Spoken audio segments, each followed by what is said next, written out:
ভাই আপনারা সবাই জানেন বাংলাদেশ এখন আইসিসি ওডিআই র্যাঙ্কিং এর 10 নম্বরে আছে। যেই ফরম্যাটটাতে বাংলাদেশ সবচাইতে ভালো ক্রিকেট খেলে সেই ফরম্যাটে 10 নম্বরে আছে। 10 নম্বরে থাকার কারণে 2027 বিশ্বকাপে বাংলাদেশ খেলতে পারবে কি পারবে না এটা নিয়ে প্রশ্ন উঠছে। যেহেতু র্যাঙ্কিং এর সেরা 8টা দল সরাসরি বিশ্বকাপে খেলবে, সেহেতু প্রশ্ন উঠছে বাংলাদেশ কি বিশ্বকাপ খেলতে পারবে। আসলে সরাসরি বিশ্বকাপ খেলতে পারবে কিনা প্রশ্নটা এমন হওয়া উচিত, যদি বাংলাদেশ র্যাঙ্কিং এর 8 নম্বরে না আসতে পারে 2027 সালের 31শে মার্চের মধ্যে, তাইলে কিন্তু বাংলাদেশ সরাসরি বিশ্বকাপ খেলতে পারবে না, এটা ক্লিয়ার ভাই। তাই বলে বাংলাদেশ যে বিশ্বকাপ খেলতে পারবে না এটা কিন্তু ঠিক না। বাংলাদেশকে বাছাই পর্ব খেলতে হবে। যেই বাছাই পর্ব আসলে ওইটাই আসলে ভয়, কারণ বাংলাদেশ ক্রিকেটের অবস্থা এখন বর্তমানে যেই রকম অবস্থা, এটা দেখে মনে হয় না যে আপনার বাছাই পর্বে যে টিমগুলো আছে, ইউএই ধরেন, নেদারল্যান্ড বা আয়ারল্যান্ড, হ্যান ত্যান যেগুলো টিমগুলো আছে, এই টিমগুলো বাংলাদেশের থেকে বর্তমানে ভালো ক্রিকেট খেলতেছে। এই জন্যই ভয়টা। তো বাংলাদেশের এখন কি করা উচিত, এই যে 2টা বছর আছে 2025 থেকে 2027, এই 2টা বছরে বাংলাদেশের বেশ অনেকগুলা সিরিজ আছে। এই সিরিজগুলা খেলে বাংলাদেশকে র্যাঙ্কিং এর 8 নম্বরে চলে আসতে হবে। যদি চলে আসতে পারে 2027 সালের 31শে মার্চের মধ্যে, তাইলে কিন্তু বাংলাদেশ সরাসরি বিশ্বকাপ খেলবে। এখন 2027 সাল পর্যন্ত বাংলাদেশের কার কার বিপক্ষে ম্যাচ আছে দেখেন। 2027 সাল পর্যন্ত আপনার সামনেই আপনার কি বলে শ্রীলঙ্কার বিপক্ষে 3টা ওডিআই আছে। তারপরে ধরেন আপনার ইন্ডিয়ার বিপক্ষে আগস্টে 3টা ওডিআই আছে, 3 3 6টা। তারপরে আপনার হচ্ছে ওয়েস্ট ইন্ডিজের বিপক্ষে অক্টোবরে 3টা ওডিআই আছে, তাইলে হইলো 9টা। তারপরে আপনার আয়ারল্যান্ডের বিপক্ষে নভেম্বর 2025-এ 3টা ওডিআই আছে, তাইলে হলো 12টা। তারপরে আপনার পাকিস্তানের বিপক্ষে 2026 সালের মার্চে 3টা ওডিআই আছে, 15। তারপরে আপনার হচ্ছে নিউজিল্যান্ডের বিপক্ষে 2026-এর এপ্রিলে 3টা ওডিআই আছে, তাইলে হলো 18। তারপরে আপনার হচ্ছে জুন 2026 অস্ট্রেলিয়ার বিপক্ষে 3টা ওডিআই, তাইলে 21। তারপরে আগস্ট 2026 আয়ারল্যান্ডের বিপক্ষে আবার 3টা ওডিআই আছে, তাইলে কত হলো 21 22 23 24 24। তারপরে আপনার অক্টোবর 2026-এ ওয়েস্ট ইন্ডিজের বিপক্ষে টেস্ট শুধুমাত্র। নভেম্বরে আবার সাউথ আফ্রিকার বিপক্ষে 3টা ওডিআই আছে, 25 26 27, তাহলে 27টা হইলো। তারপরে মার্চে এটা অস্ট্রেলিয়ার সাথে 2টা মাত্র টেস্ট আছে, কোনো ওডিআই সিরিজ নাই। মোটামুটি 27 28টা ওডিআই 2027 সাল পর্যন্ত বাংলাদেশের আছে। এছাড়া তো এমনিতে হয়তো বা বাংলাদেশ 2-1টা সিরিজ আয়োজন করতে পারে। হ্যাঁ, এই হয়েছে অবস্থা। এই যে 27টা 28টা ওডিআই আছে, এই 27টা 28টা ওডিআই খেলে বাংলাদেশকে মোটামুটি 20-25টা ম্যাচ উইন করা লাগবে ভাই। হ্যাঁ, এইরকম কঠিন ইকুয়েশনটা, এইরকমই কঠিন। যদি 20-25টা ম্যাচ উইন করতে পারে তাহলে হয়তোবা র্যাঙ্কিং এর 8 নম্বরে বাংলাদেশ দল আসতে পারে। যদি আসতে পারে তাইলে তো অবশ্যই বাংলাদেশ সরাসরি বিশ্বকাপ খেলবে। আর যদি তা না হয় তাইলে তো বাংলাদেশকে বাছাই পর্ব খেলতে হবে নেদারল্যান্ড, আয়ারল্যান্ড এইসব দলের বিপক্ষে। তো এই দলগুলা, নেদারল্যান্ড, আয়ারল্যান্ড দলগুলা বর্তমানে যে ক্রিকেটটা খেলতেছে, আসলে বাংলাদেশ সামনে কি হবে বলা যাচ্ছে না। বাংলাদেশের 27 বিশ্বকাপ খেলা নিয়ে ভালোই আসলে শঙ্কা দেখা যাচ্ছে।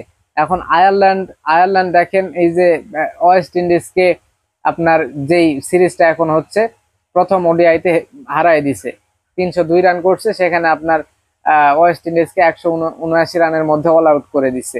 আবার সেই ওয়েস্ট ইন্ডিজই বাংলাদেশকে হোয়াইট ওয়াশ করছে ওয়েস্ট ইন্ডিজের মাটিতে। হ্যাঁ, এই হয়েছে অবস্থা। তারপরে আপনার নেদারল্যান্ড লাস্ট যে ওয়ার্ল্ড কাপ হলো, সেইখানে নেদারল্যান্ড বাংলাদেশকে হারাইছে। আসলে ভরসা পাওয়া যাচ্ছে না। তার মধ্যে এই যে 27টা ইয়ে আছে, ওডিআই আছে, সেই ওডিআই গুলা দেখেন আপনার সাউথ আফ্রিকার বিপক্ষে 3টা, যেগুলা যেগুলা আবার সাউথ আফ্রিকার মাটিতে, যেগুলা জেতা কিন্তু সহজ বিষয় না। তারপরে আপনার হচ্ছে ওয়েস্ট ইন্ডিজের বিপক্ষে নাই। তারপরে আপনার হচ্ছে আয়ারল্যান্ডের বিপক্ষে 3টা ওডিআই আছে, এটা না হয় ধরলাম যে বাংলাদেশ জিতবে। তারপরে জিম্বাবুয়ের বিপক্ষে আছে, এটাও না হয় ধরলাম জিতবে। অস্ট্রেলিয়ার বিপক্ষে 3টা ওডিআই আছে, বাংলাদেশে আছে। অস্ট্রেলিয়ার বিপক্ষে, অস্ট্রেলিয়া ভাই এমনিতে ফেভারিট, বাংলাদেশ হোক আর অস্ট্রেলিয়ার মাটি হোক পৃথিবীর যেইখানেই হোক, অস্ট্রেলিয়ার সাথে জিতবে কি জিতবে না এটা বুঝতেছেনি। তারপরে নিউজিল্যান্ডের মাটিতে তিনটা ওডিআই আছে। নিউজিল্যান্ডের বিপক্ষে বাংলাদেশ নিউজিল্যান্ডের মাটিতে গিয়ে তিনটা ওডিআই জিতবে এটা আসলে আশা করাও বোকামি, এবং বর্তমানে বাংলাদেশ ক্রিকেটের যে পরিস্থিতি, এই পরিস্থিতিতে আশা করা আরো বেশি বোকামি। তারপরে ধরেন পাকিস্তানে গিয়ে তিনটা ওডিআই আছে মার্চ 2026-এ, পাকিস্তানের বিপক্ষে পাকিস্তানের মাটিতে ম্যাচ জেতা খুব টাফ ভাই। হ্যাঁ, আর তো বুঝতেছেনি বাংলাদেশের অবস্থা। তারপরে আয়ারল্যান্ডের সাথে তিনটা আছে নভেম্বর 2025-এ, এটা না হয় ধরলাম জিতবে। তো তারপরে আপনার ওয়েস্ট ইন্ডিজের মাটিতে অক্টোবর 2025-এ আছে তিনটা ওডিআই। তো ওয়েস্ট ইন্ডিজের মাটিতে লাস্ট যেই সিরিজটা খেলছে বাংলাদেশ, সেখানে কিন্তু হোয়াইট ওয়াশ হয়েছে ওডিআই ক্রিকেটে। তো বুঝতেছেনি। আবার শ্রীলঙ্কার মাটিতে তিনটা ওডিআই আছে বাংলাদেশের। শ্রীলঙ্কা আপাতত বেশ ভালো উন্নতি করছে, বাংলাদেশ শ্রীলঙ্কাতে গিয়ে তিনটা ওডিআই জিতবে এটাও আসলে আশা করা আসলে যাচ্ছে না। বাংলাদেশ ক্রিকেটের অবস্থা খুবই খারাপ। এই হচ্ছে অবস্থা মোটামুটি। জিম্বাবুয়ে, আয়ারল্যান্ড এই দুইটা দলের বিপক্ষে 3-3-6 মোটামুটি 10টার মতো ওডিআই এই তিনটা দলের বিপক্ষে আছে। তো এই 10টা বাদ দিলে বাকি যেই 20টা বা 18টা থাকে, সেই 18টার মধ্যে মোটামুটি 12-13টা ম্যাচ বাংলাদেশকে জেতা লাগবে ভাই। হ্যাঁ, তো ওই দলগুলোর বিপক্ষে 18 ম্যাচের মধ্যে 12-13টা জেতা আসলে 12-13টা জিততে গেলে প্রত্যেকটা দলের বিপক্ষে সিরিজ জেতা লাগবে অন্তত। হ্যাঁ, সিরিজ কোনো দলের বিপক্ষে হারলেও কোনো দলকে হোয়াইট ওয়াশ করা লাগবে।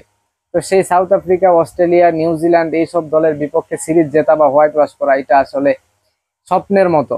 এটা বাংলাদেশের কাছে স্বপ্নের মতো। আগের যে বাংলাদেশ টিম আসলো ছিল ওইটা হইলে আলাদা কথা। বর্তমানে বাংলাদেশ টিমের যে অবস্থা, এই টিমের দ্বারা এই দলগুলোর বিপক্ষে সিরিজ জেতা, তাও আবার তাদের দেশের মাটিতে, তার উপর হোয়াইট ওয়াশ, এগুলো স্বপ্নের থেকেও বেশি।